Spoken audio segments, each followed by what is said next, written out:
Hi, and congratulations on your 2021 Nissan Kicks S. This is a great little car, amazing on gas, fun to drive, and very reliable. I know you're going to love this vehicle, it's why you bought it, but let's have a closer look at the features that you're going to get with this. On the infotainment screen here, we have a full touchscreen. It's a nice 7-inch display. I can turn my display on or off right here using this button. You see, just press the day and night button to turn it back on, or I can hit the display button, comes right back on. In my settings, to set up a phone, I'm going to go to connections, and then I'm going to hit add new. From there, on my phone, I'm going to look for my Kicks. Now, depending on the type of phone that you have, if it's an Apple, tap on my Kicks, watch for the number to come up, confirm it's the same, press pair, and then press allow. If it's an Android phone, you're going to do something very similar. You're going to wait for the number to come up, press OK. When it does, you should get 2 prompts to ask you to allow each one of those. However, if you have an Android phone and your phone has a lock screen on it, there is an additional step that you got to take on your phone.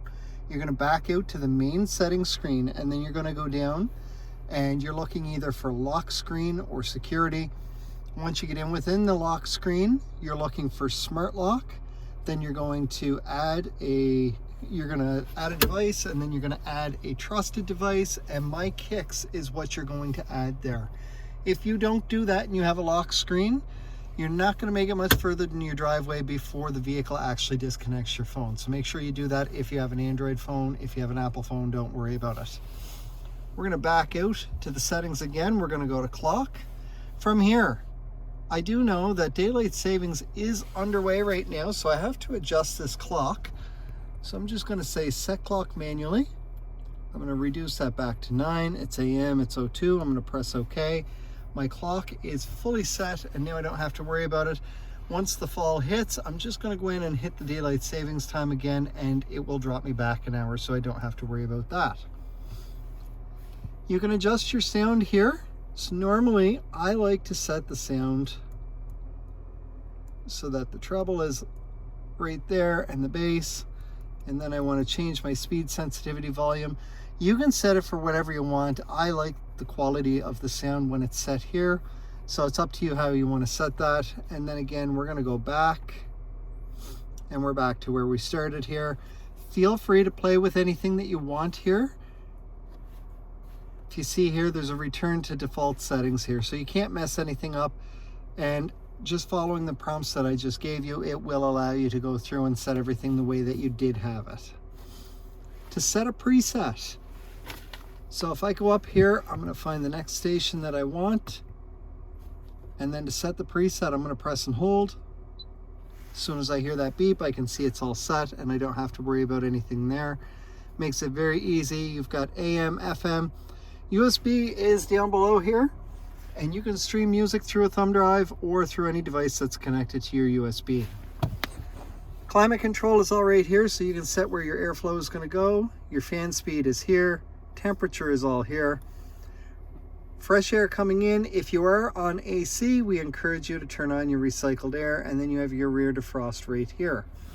Down below, we see our USB port and an auxiliary port. You also have a 12-volt power port that you can plug an adapter in there as well. We have our start button here. Now, one of the things I do want to point out is when you're down in drive, and it shows me up here on the screen, on the back of the button here, on the back of the gear shift is a little button. If I push it like I just did, up here on the screen above my D for the drive, I can see an S has just shown up. I'll push it again to turn it off. That S is sport mode. Sport mode is going to change how your motor reacts. It's going to give you a little more torque and give you a little more responsiveness out of your motor in case you're losing your passing lane and want to get around somebody in a hurry.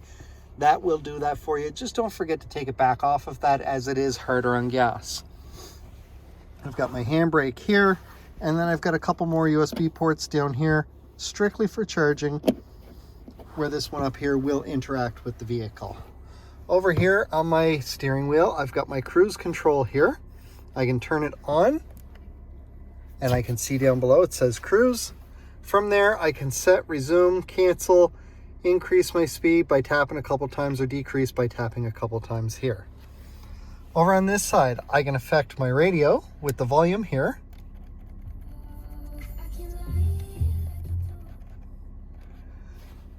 I can go through my presets right here. Now I will watch the screen as I do this. We can go back, we can go forward. The source button also changes the source of my audio. So Bluetooth, auxiliary, AM, back to FM. So everything that I want to do with my audio while I'm driving can be done using just my thumb right here on the steering wheel. Makes it very easy. This button is going to allow me to make an outbound call or access the voice recognition system on my phone, depending on the phone that I have. You might be able to get Siri or Google Assistant if you have them set up. This button will answer a call or hang up at the end of a call. Now, there is a bunch of buttons down here on the dash as well. This button is going to change my view up here. So right now, I've got a little bit of everything. I've got my average fuel economy on the top. It shows me my overall average right there. I've got my distance, my gas right here, my distance to empty, and the kilometers that are currently on the vehicle. So I'm going to push that button. We change the view to get rid of the current average fuel economy. I can see my average speed, total time since running since last reset, a trip odometer, and then back to where we started. And at the top of the screen, it does show you my temperature right up there as well. That's my external temperature outside. Now down below, as I mentioned, we do have some more buttons here. This is the button for my rear sonar, that when the backup camera is on, as I start to get close to something, it will start to beep at me. So let's have a look at that right now. I can see the backup camera there, and as I start to go back,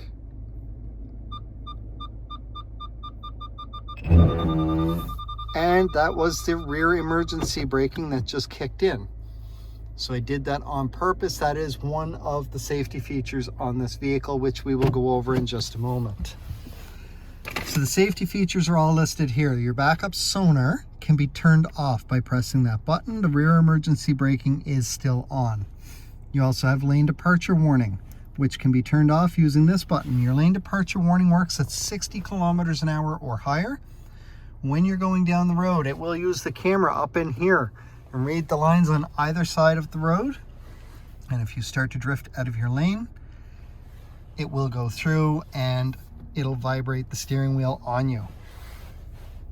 Blind spot indicators are right here. Now they're going to show up on the inside of the vehicle and you can turn them off. But again, with that, while you're driving along 32 kilometers an hour and the vehicle beside you needs to be in motion, when you hit that, when it's on, your indicator will light up and stay lit up a dull orange on either side, depending on which side the vehicle is in your blind spot. And as long as it's like that, you know that there's a vehicle there and part of your blind spot. Now, if you signal to go, so if my driver's side indicator is on and I signal to go left while that's on, that's going to start to flash and it is going to beep at me inside the vehicle. Now, I can turn off the traction control here. I don't recommend doing this. This one will turn off your automatic emergency braking. Now, when I do this, what I'm doing there is I am disabling the forward collision warning and the automatic emergency braking. You really don't want to do this if you can avoid it. This feature is designed so that if the car in front of you is turning into a driveway or turning onto a side road, as you're approaching it, once the radar gets within range, it's going to beep at you inside the vehicle to let you know that, hey, there is a risk of a collision here. Once they finish rounding that turn, they're either gone in the driveway or around onto the next road. Nothing else happens and you continue on. However, maybe they've stopped or the car in front of you hit the brakes real fast. Inside the vehicle, with the automatic emergency braking, it's still going to beep at you. It's going to flash a little bit of a warning for you up here on the screen. At that point though, it's going to push back against your foot with the brake, with the gas a little bit, but you're not going to feel it because your foot's going to be lifting to go to the brake. And if you don't get to the brake fast enough, your Kicks is going to start to apply the brake for you to help avoid or minimize an oncoming collision. That's all done through a radar in the Nissan emblem in the front of your Kicks. You have pedestrian detection as well, which works the exact same way, except it happens faster and instead of starting to apply the brake, it will fully apply the brake. And again, this is because the person who has just walked out in front of you does not have any forward momentum, where the car that was in front of you did and still has a little bit. Your pedestrian detection is also run through the camera up here in behind your rear view mirror. The rear sonar and rear emergency braking we've seen already with the backup camera.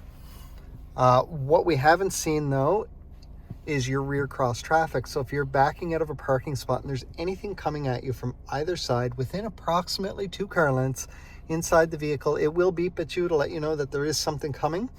But whichever direction it's coming at you from, the blind spot indicator on that side of the vehicle will be flashing to let you know that you've got something coming at you from that side of the vehicle. The last thing here, and this is new this year, we have auto headlights, which is fantastic. And with your headlights, you get high beam assist. So I'm going to cover our light sensors up here so that we can force the headlights on. And then we see them up here. High beam assist shows up and looks like a little green bullet down below here with an A in it. Now with that, if I'm driving along and there is any cars ahead of me, the high beams are automatically going to go back off. It doesn't matter if they're traveling the same direction or coming at me, they'll automatically turn back off. The moment that there is nothing in front of me and it's dark enough out, because today is just not a dark enough day to do it, then your high beams will automatically come back on. So it's automatic high beams. Nissan calls them intelligent high beams. So it's a great little feature that you do get with this. The last thing I want to talk about here is our key fob. Now, because it's a key fob, it is push button ignition. To start it, you put your foot on the brake, push down, and then push and let go of the start button there.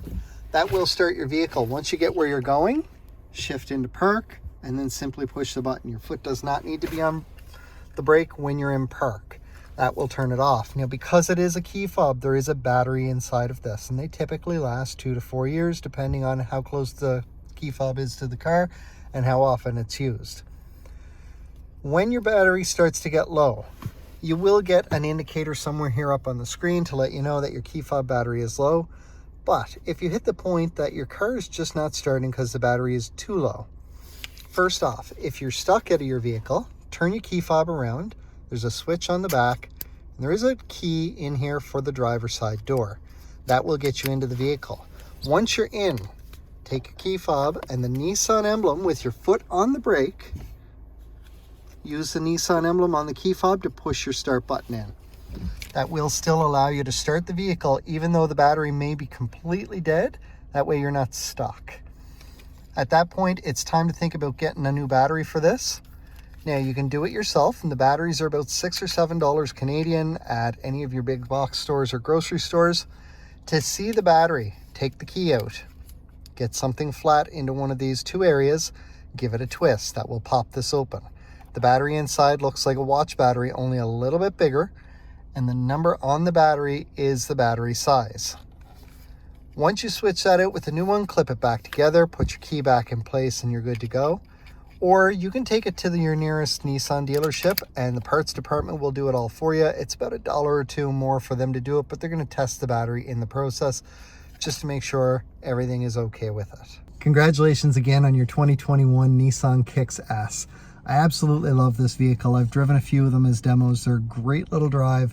Love the way that they handle, and the gas mileage on them is unbelievable. It is the best in its category, and it's like that for a reason. You really do get a lot of mileage out of the gas that you get for it. I hope this answers any questions that you might have as far as your new vehicle goes. If you still have questions, please do not hesitate to get in touch. You can call, text, email, or stop in to O'Regan's Nissan at 60 Baker Drive in Dartmouth, Nova Scotia, and we'll do everything that we can to help you get through your questions or answer anything else that you might have. In the meantime, I look forward to seeing you anytime that you're in for your regular maintenance, and I look forward to working with you again.